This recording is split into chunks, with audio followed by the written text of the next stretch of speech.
Today we're going to be talking about procrastination, how it relates to intolerance of uncertainty, and how you can stop procrastinating to start feeling less anxious.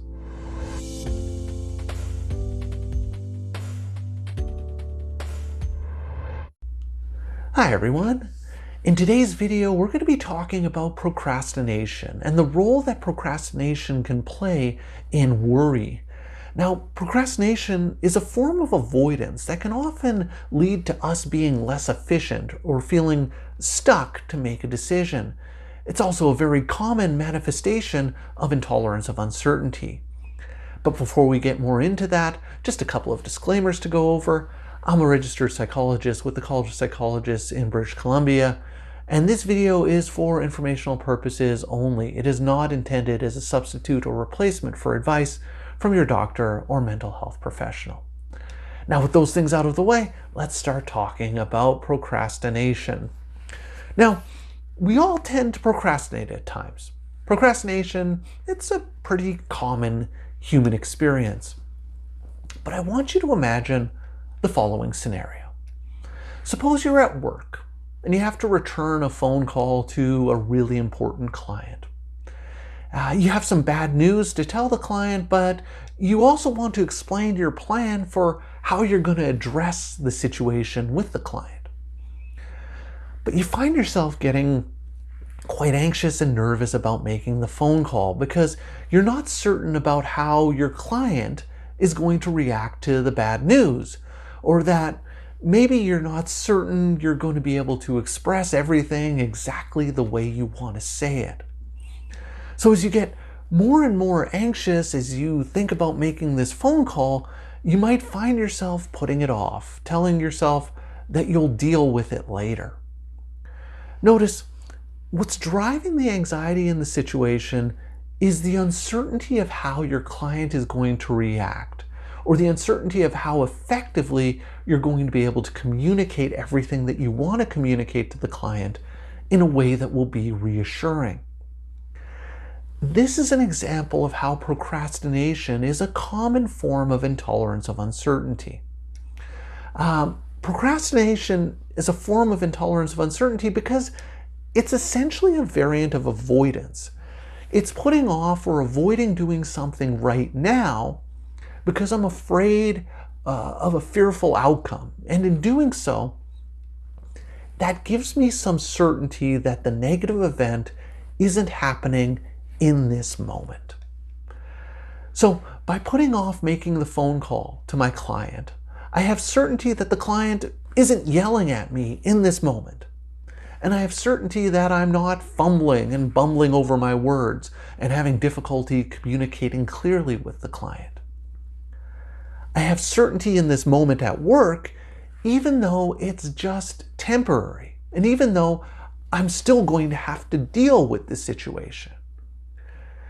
And this is one of the interesting features about procrastination, in that it helps a person deal with anxiety or worry in the moment as they avoid doing something that they're anxious about. But at the same time, because the person knows that they're still going to have to deal with the situation at some point soon, that stays in the person's mind and sort of generates a constant buzz and hum of anxiety and worry. So you can probably see the big problems with procrastination. First of all, it's not actually dealing with the problem situation. And therefore, the problem situation may fester and get worse the longer I don't deal with it. Maybe if I tell my client right away what's going on, we can discuss some potential solutions and resolve the problem before it gets bigger. Now, the other problem with procrastination is that it doesn't even do a very good job at fully eliminating my anxiety anyways. Because even if I put off making the phone call to my client, I'm still going to be thinking about it in the back of my mind, and there's still going to be anxiety about it. It's also important to recognize that procrastination, in the context of intolerance of uncertainty, is based on an assumption. that whatever it is that I'm procrastinating doing is going to turn out negatively. And so that's why I'm avoiding it. It's based on the assumption that the uncertainty of the situation is going to turn out negatively. But you can probably also recognize that this isn't always the case. Uncertain situations don't always lead to negative outcomes, and people know that. But as is often the case with intolerance of uncertainty, it's not a matter of knowing logically that uncertainty doesn't turn out badly. It's more a problem of a person not behaving as if it's true. And that's what happens when people procrastinate. Now, one question that can come up is, what if I'm not procrastinating? What if I'm putting off something because I just don't want to do it, as opposed to being anxious about a negative outcome? So the key is determining whether or not the procrastination is intolerance of uncertainty. The key to that is to think about the motivation for the procrastination. For example, suppose I am putting off doing laundry because I don't enjoy doing laundry. And I'll just wait until I absolutely have to do laundry because I no longer have any more clean clothes to wear. So while technically I'm procrastinating doing the laundry, this isn't an example of intolerance of uncertainty. There's no uncertainty in this situation. I just don't want to do my laundry because I'm kind of lazy. But imagine a scenario in which I put off doing laundry because I'm concerned that I'm going to shrink some of my clothes, or that a random red sock is going to get into the laundry with my white towels and turn everything pink. In that case, the procrastination is an example of intolerance of uncertainty, because I'm putting off the laundry because I'm fearful of some uncertain and negative outcome. Okay, so you recognize that you're procrastinating, and that the procrastination is an example of you being intolerant of uncertainty. What can you do about it? What can you do about the procrastination? How can you fix this?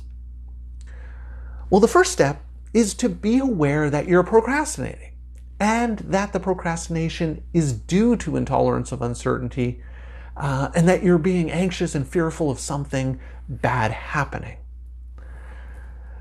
And the next thing to do is to think about a behavioral experiment that you can do in the situation in which you're procrastinating. And when I talk about behavioral experiments, what I'm talking about is doing something that tests the accuracy of your worry. So for example, in the situation that we talked about earlier, in which you might be procrastinating calling the client with bad news, a behavioral experiment may be to decide to make the phone call to that client at a particular time today. Once you've committed to making the phone call, the next step is to think about what you worry is going to happen in the situation. This is your prediction, and it's important to remember that that's all worry actually is. It's just a prediction. So, what might be some of the worry predictions in this situation? Well, I might worry that the client is going to be so angry that they're going to take their business somewhere else. I worry that I'm going to fumble over my words and I'm going to sound completely incompetent, resulting in the client complaining to my boss about me. Again, these are predictions, and these are what I'm concerned is going to happen when I make that phone call. So I have the experiment, what I'm going to do, and I have my prediction, what my worry tells me is going to happen. So the next step is to now make the phone call and see what happens. This is the data collection step in the tolerating uncertainty experiment. And this is where I see what happens and generate evidence which I can then compare to what my worry prediction actually was. And that's the last step. Comparing what my worry prediction was comparing what my worry predicted was going to happen to what actually happened. And what this does is that it gives you a sense of how accurate your worries are at predicting the future. Maybe the client isn't there and I leave a phone message following which the client calls me back and we have a really good discussion about what happened and what the next steps are. It's not nearly as bad as what my worry predicted. In doing these behavioral experiments, if you find that over and over and over and over again, what you predicted doesn't actually happen, then it probably suggests that your worries aren't very good predictors of future events. And in doing this, you can start to begin questioning the benefits of procrastination, which can result in you doing less of it, being more efficient, and addressing problems right away rather than allowing them to fester and become bigger than they actually need to be. So, behavioral experiments targeting procrastination can be powerful in helping manage and overcome this intolerance of uncertainty. The other thing I often encourage people to do is to look for and to take advantage of naturally occurring opportunities to tolerate uncertainty. And to do this by imagining the following question tattooed to the frontal lobe of their brain. And the question is, if I were more tolerant of uncertainty, what would I do in this situation? By having this question at the forefront of your mind, you're likely going to be better at recognizing and identifying times when you're procrastinating. If I were more tolerant of uncertainty, would I ask that woman that I've been noticing at the coffee shop for a few weeks out? Would I ask her out on a date, or would I wait for a better, more perfect opportunity before I ask her out? That sort of thing. And by doing this, you constantly build your tolerance for uncertainty, which can lead to you feeling more confident, proactive, and less anxious, because you see that the world isn't as frightening or as threatening as your worry might lead you to believe.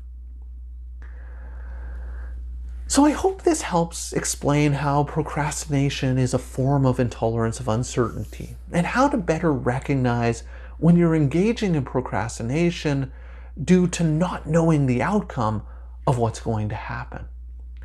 And once you recognize that you are engaging in procrastination, it's important to think about how to engage with the situation sooner so that you don't find yourself avoiding dealing with the situation, allowing it to fester and potentially get worse. So I hope that makes sense. I would love to hear any questions or thoughts you have about this, so please leave me some comments in the comments section down below. If you've been enjoying my videos and would like to see more, please hit that subscribe button and notification bell, and you'll be alerted every week when I post a new video. So that's all for today's video. As always, thank you for making it all the way to the end of this video, and I will see you in the next one.